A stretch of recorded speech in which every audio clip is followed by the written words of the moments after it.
President Joe Biden says he's serious about Africa's success and has a serious plan to get the continent on better footing. Africa's economic transition depends on good government, healthy populations, and reliable and affordable energy.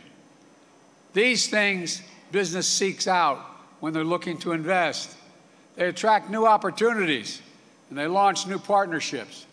And the United States is committed to supporting every aspect of Africa's inclusive growth and creating the best possible environment for sustained commercial engagement between Africa companies and American companies.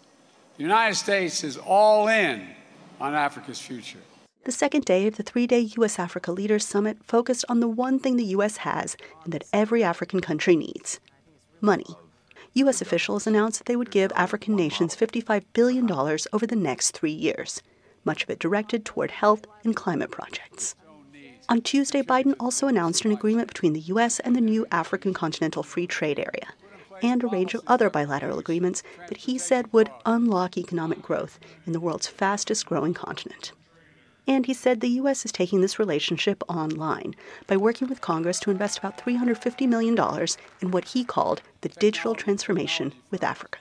And this will include partnerships between African-American companies to provide cybersecurity services to make sure Africa's digital environment is reliable and secure.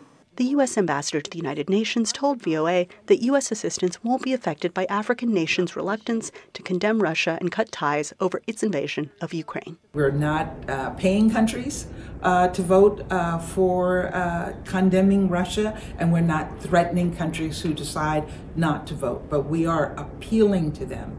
We're appealing to their values. We're appealing to right versus wrong. And the new Prime Minister of Lesotho, also the richest man in the tiny southern African nation, told VOA's Peter Claudy that African leaders also want to see a 10-year extension of the African Growth and Opportunities Act, which confers duty-free status on some African exports.